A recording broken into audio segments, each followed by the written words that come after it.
I'm sorry, but don't wanna talk. I need a moment before I go. It's nothing personal.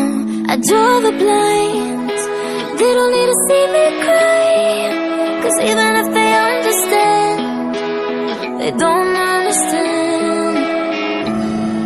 So then when I'm finished, I'm all about my business and ready to save the world.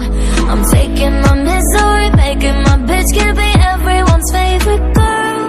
So take aim and fly away. I've never been so wide awake.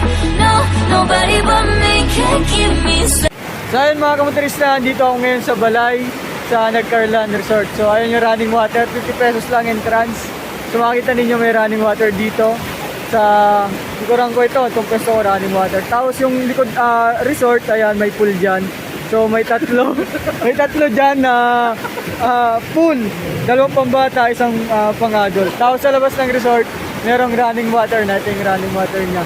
So kung ayaw nyo sa pool, pwede dito sa running water sa Sapa. Ayan, 50 pesos lang entrance. Meron din sila mga tree house.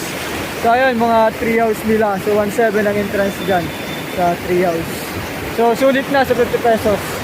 So ayan, makasama natin. So kami na lang natira dito. Yung iba nagsiuwian na. So kasama natin. Sabi pa yung iba. Ayan.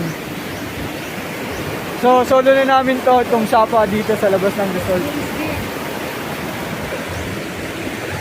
Napakalamig ng tubig mga kamotorista. Ito naman mga kamotorista yung loob ng Balay. So Balay Resort. So ayan, may pool sa loob. Ayan yung pang matanda, pang adult na pool. Ayan pang adult na pool. Then ayan may mga design, yung mga bulaklak. Ayan. Then ayan yung mga pambata na pool. So dalawa yan.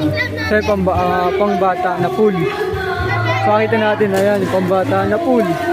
Ayan, then meron sila ditong for picture taking na tulay. So ito yung pinaka loob niya. And then may mga cottage and tent sa loob. Ayan. And then yung tree house. And then ito yung mga stone nila na cottage. And then yung pinakamalaki nila, ayan, may video okay sa loob. So ito yung pinakaloob ng Balay.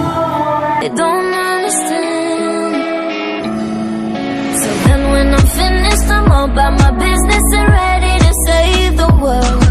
I'm taking my misery, making my bitch can be